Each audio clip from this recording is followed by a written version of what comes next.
they're passing on some kind of information to each other, or they're being given information, and the information they're being given is not to their liking.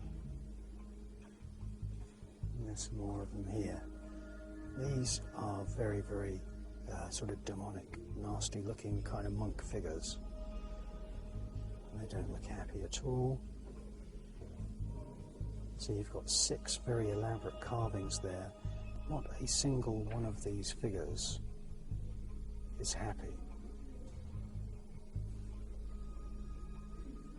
Now, to the left of these 6 rather dissatisfied, nasty looking monks, if that's indeed what they are, they look like black magicians to me, is that you have this even more scary face, which is passed off as being a cherub. Well, that's not a cherub at all.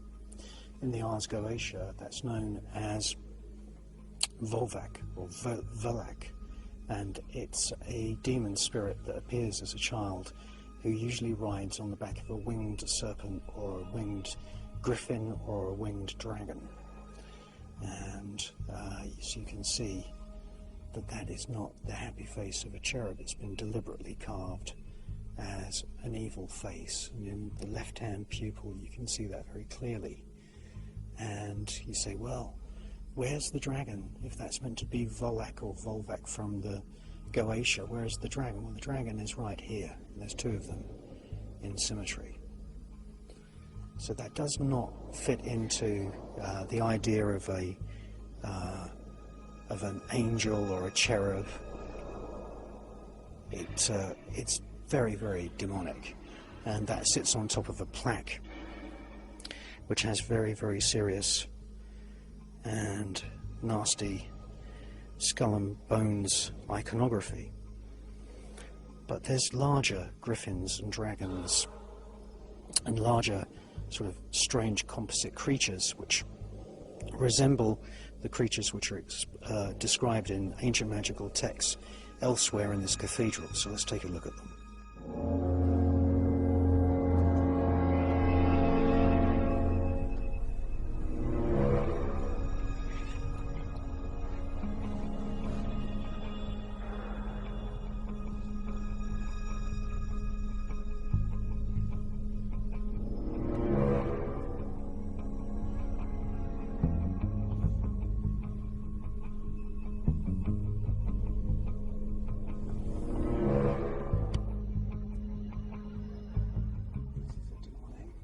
Creature which is described in the Goetia. The feet of some character is meant to be some pious contributor to the church. And the curators really don't like me pointing out this kind of thing, but that's obviously not a dog. It's some demonic creature. And it's very, very typical of the kinds of things that you see described in the Ars Goetia. Again, this is another example of the kinds of demonic things that are slipped in and unnoticed in all of these so-called Christian places. There's a kind of decapitated head. It's a deformed, strange head in one of these tapestries. Of course, that goes completely unnoticed by most people that come here.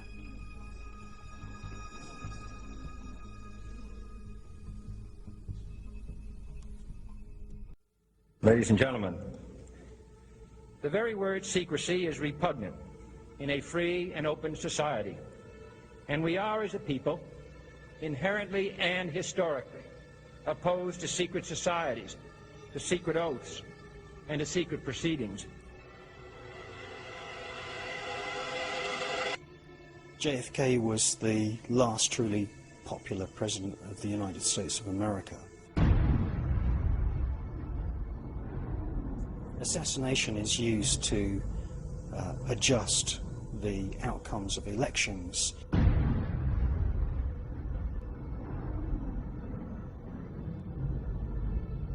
Lee Harvey Oswald is innocent. Lee Harvey Oswald deserves to be pardoned posthumously, and the reason for that is because there are photographs of Lee Harvey Oswald standing in the crowd watching JFK's cavalcade go by.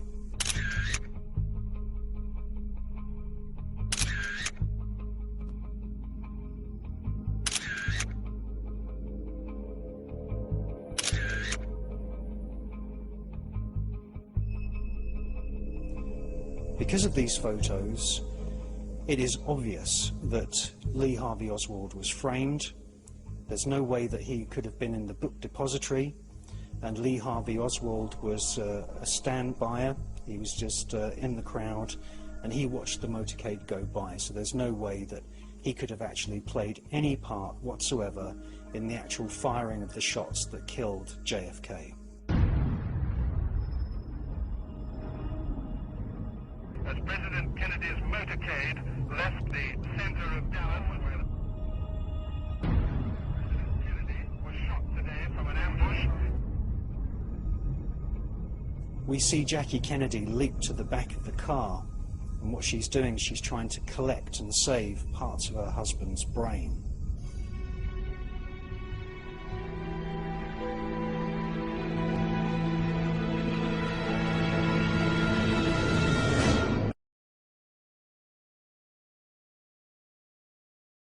The bullets came from at least 2 different directions, and analysis of the famous footage filmed by Mr. Zapruder actually shows the trails, the condensation trails of at least one of the bullets.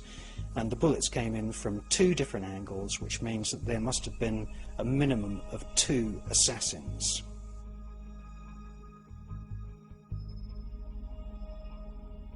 The leader of the FBI at the time of the Kennedy assassination was J. Edgar Hoover. J. Edgar Hoover was a cross-dresser. He was a very strange man with a lot of secrets. J. Edgar Hoover was in charge of the FBI, and when you join the FBI, one of the first lessons that you learn when you investigate a crime is to ask, who benefits from that crime? Well, the person that benefited the most from the JFK assassination was Lyndon B. Johnson. Lyndon B. Johnson was sworn in very, very quickly. In actual fact, one of the witnesses was Jackie Kennedy. And Jackie Kennedy stood there as a witness, and she still had parts of her husband's brain splattered over her clothes. Lyndon B. Johnson therefore became an unelected president of the United States of America. What we saw from that moment onwards is that he stepped up US military activities, not only in Vietnam but all over the world. That's a trend which continues to this day. Lyndon B. Johnson was a pervert. He used to ask White House security people to telephone young secretaries in the middle of the night pretending that he had dictation. Now we know this because there was a tape recorder installed in one of the drawers inside the presidential desk at the Oval Office, and I've got those tapes, and you can hear Lyndon B. Johnson doing most of his presidential duties on the telephone. And the reason that he preferred the telephone is because he didn't want anything written down. I want the 5 smartest, best educated, fastest, prettiest secretaries in Washington. I don't want any old, broken down old maids. I want them from 25 to 40. I want them that can work Saturday and Sunday. Right. I want them that can work at night, not be afraid to go home after the Secret Service takes them out of the gate. I want them to have a college degree if it's at all possible, and be able to keep secrets. And I've got to have some people that I can trust. Oh. Where are you? I'm at home. Who's this? This is the president. Oh. What are you doing? Oh, I think someone's playing with me. No, I want to talk to you about our work, honey. Where are you at home? Oh, yes, I am. Are you busy? No, I'm not. Can you come down here immediately? Oh, I'll be glad to. Come down. I've got Jack Valenti here, and we want to talk to you about a little reassignment. Raj Busby. This is Jack Valenti speaking. Yes, sir. Would you send a car to pick up Miss Whittington? Miss Whittington? Yes. Yes, sir. Thank you very much. All right.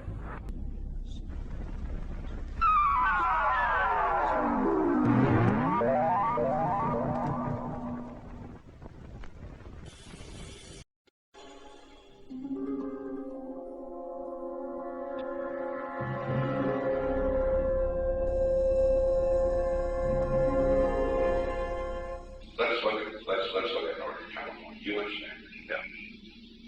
You know what's happened in San Francisco. San Francisco just gone. It's clear over. I know that, but it isn't just down in the rowdy part of town. But the upper class in San Francisco is that way. The Bohemian Grove that I attend, one time to time, the Easterners and the others have come there.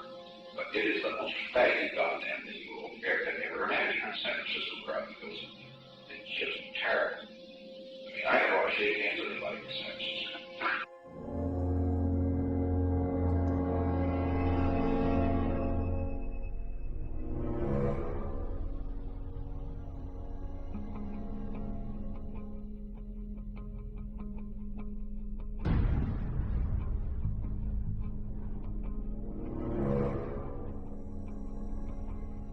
Now, lots of people have seen documentaries made by a Christian chap in America called Alex Jones, and Alex has been quite courageous, and he's just literally walked into this place in Northern California. It's called Bohemian Grove, and it's a private estate which is actually run by the Bohemian Club, which has been established for a very, very long time in San Francisco. That's where their headquarters are. And it's a bit of a strange place. They invite people like the former Prime Minister of Britain, John Major, the Grey Man, to give lakeside talks and speeches, and they've had, you know, former chancellors of Germany, and they have the bosses of Fortune 500 corporations giving speeches, and there's even been the odd speech by astronauts. Now, that doesn't sound too strange until you then realize that these speeches are by the side of a lake, and on the other side of the lake there is this stone, cement and metal, and I think parts of it are made out of fiberglass, statue of an owl. Now, the owl has been used as a symbol in the past by, say for example, the Bavarian Illuminati, and it's also been used by other covens and other sort of esoteric and occult groups throughout history. And when you joined the Bavarian Illuminati, you were actually put into a school with other people that had just joined, and the pupils, the new adepts, the novices, they were called Minervals, and the Bavarian Illuminati actually divided their new members into churches, and they were called the Churches of the Minervals. And their logo, or their symbol, was an owl, and that owl comes from the ancient Mediterranean, from the mystery schools that were on Crete and Cyprus and other islands in the Mediterranean. And they also used the owl symbol, and the owl has become known as the Owl of Minerva. And in actual fact, there's an entire area in the south of France, bordering the Mediterranean Sea, where there are many, many castles built by Gnostic sects like the Cathars. They were basically running their own form of a kind of Gnostic church or an occult church, and this entire area of France is called the Minervois. And the owl, which we see on the other side of the lake from where these lectures are given at Bohemian Grove, is the Owl of Minerva.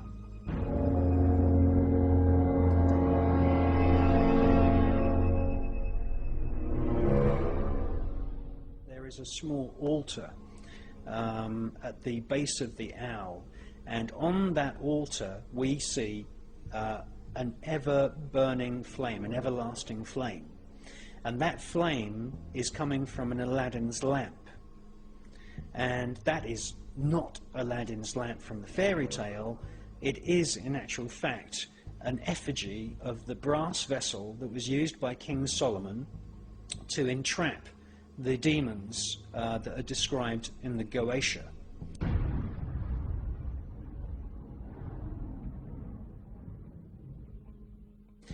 Now, where else do we see a cult using this Aladdin's lamp? Well, we see it at Yale University, we see it inside the headquarters of the Skull and Bones.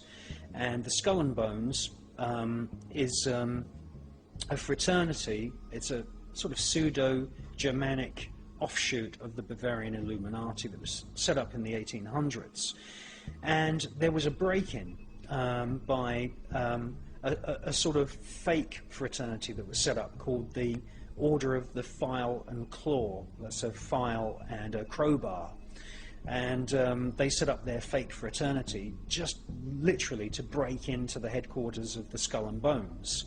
And this has happened twice, and there are actually photographs of people from the File and Claw, and in more recent times another group that actually managed to break their way through a window and get inside the headquarters of the Skull and Bones. And there again we find that the Skull and Bones also have a everlasting flame in the form of the classic Aladdin's lamp.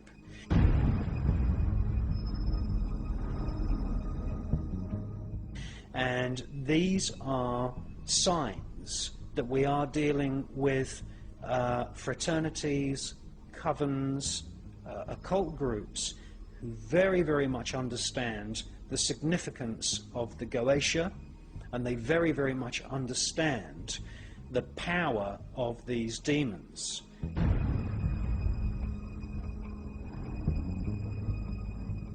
And the fact that you've got the Aladdin's lamp being used by Skull and Bones and the Aladdin's lamp being used by the Bohemian Club at Bohemian Grove shows that there is a demonic aspect to what these groups are interested in. Yes, they have interesting speeches by politicians which are, for the most part, fairly innocuous, anemic, and don't really harm anyone, but I can tell you now that there is a darker aspect, higher secrets within these groups, and they are linked to the ancient legends of King Solomon and the Goetia.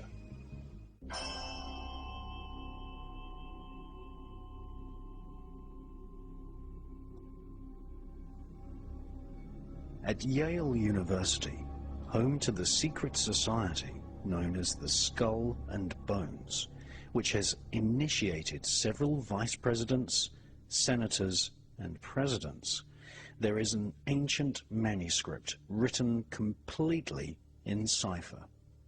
This manuscript has never been publicly translated. It was acquired by Yale from a book trader called Wilfred Voynich, and has become known as the Voynich manuscript.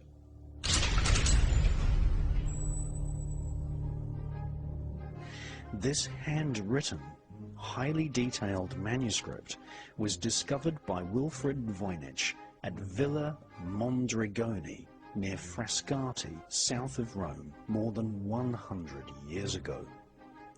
Villa Mondrigoni means the house of the world of dragons.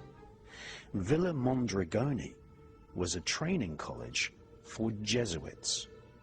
The most famous Jesuit of all time was Ignatius Loyola, whose secret society was the first to use the name Illuminati. The secret discipline of the Jesuit secret societies inspired Heinrich Himmler to form his own SS, Cult of the Black Sun. Adam Weishaupt was a Jesuit, and he formed the Bavarian Illuminati secret society based on the secret teachings of Jesuits in the 1700s. Like many buildings owned by secret societies and institutions of the royal political elite, Villa Mondrigioni has a garden filled with statues of reptilian creatures. Villa Mondrigoni was recently filmed by the BBC for a documentary about the Voynich manuscript. Wilfred Voynich acquired the manuscript and took it back to his shop in Shaftesbury Avenue in central London.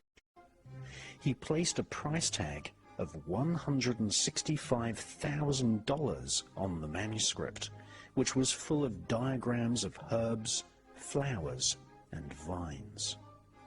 It is patently clear to anyone who has studied magic that the Voynich manuscript is actually a book of magical spells, incantations, magical astrology, cosmology, and herbology. Many drawings in the Voynich manuscript feature hallucinogenic plants, such as the blue lily of the Nile, which has been confirmed by Professor Andrew Sherratt of Sheffield University as containing hallucinogenic alkaloids which create a feeling similar to modern-day ecstasy or MDMA.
The Voynich manuscript has drawings of naked women standing and laying in pools of water with tube-like structures around them. These women are more than likely oracles, laying and standing in pools in underground caverns. Other diagrams in the Voynich manuscript show how to place a goat in the center of a magic circle and transform its spirit into the evil goat of Mendes, one of the ancient apparitions associated with the devil himself.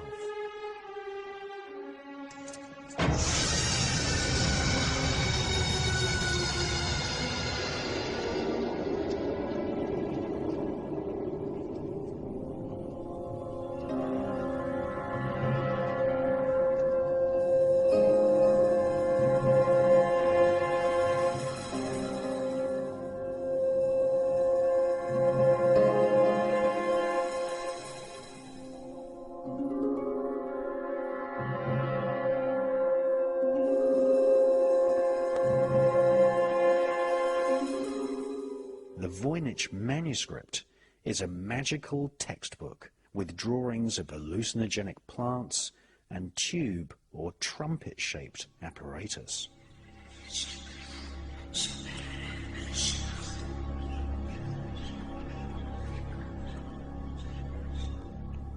In spiritualism, it is very common that whispers from spirits are amplified using what is known as a spirit trumpet. At various underground oracle temples, crowds would sit around openings carved into the rock and listen to the amplified whispers of the oracle sitting deep within the temple.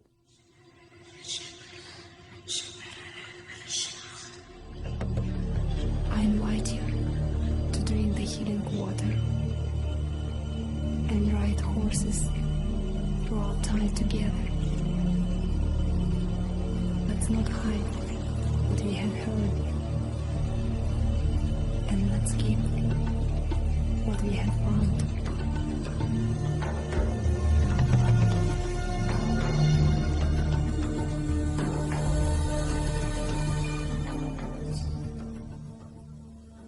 The Voynich manuscript is written entirely in cipher, and there are only 3 manuscripts written entirely in code prior to the year 1500. The Voynich manuscript is one of them.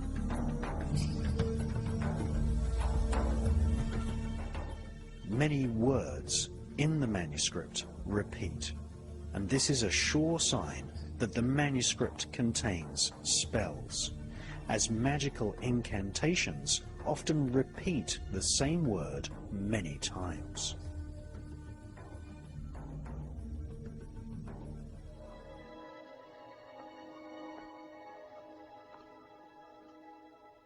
Peggy, get up.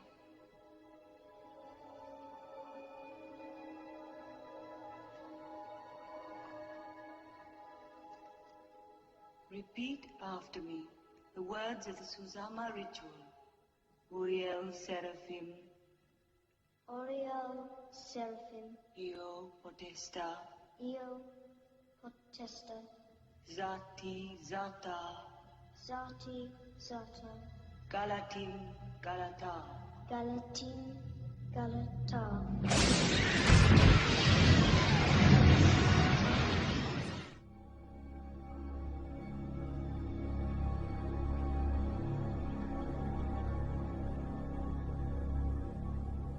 At the corner of each page of the Voynich manuscript, page numbers have been added, and the handwriting has been matched to that of Elizabethan magician Doctor John Dee and psychic medium Edward Kelly.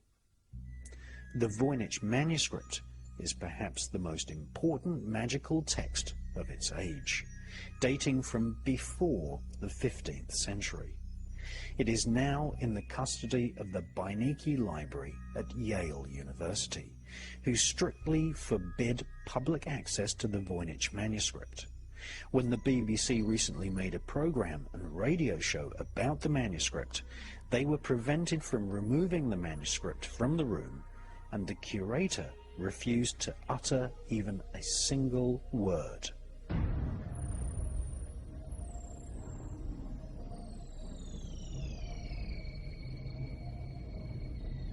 Clearly, the Voynich manuscript is a magical grimoire, part of a corpus of magical works which were codenamed the Holy Grail in the 12th and 13th centuries.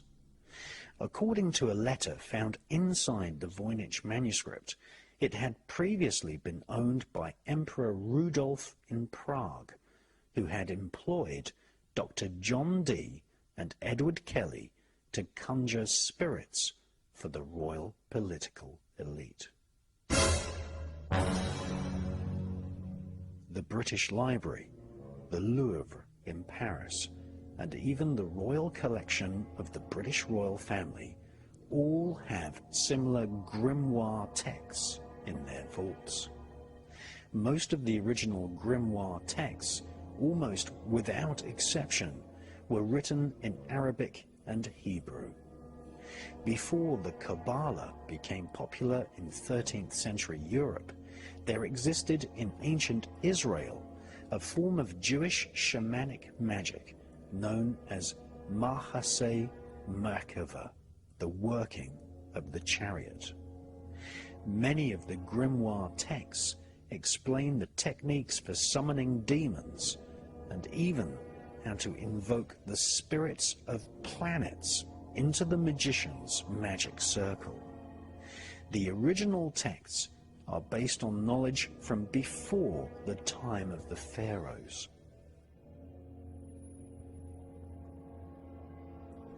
The Catholic Church formed the Inquisitions in order to control the distribution of this occult knowledge. In Umberto Eco's book, The Name of the Rose, he tells of how medieval monks poisoned each other in order to keep certain ancient texts secret.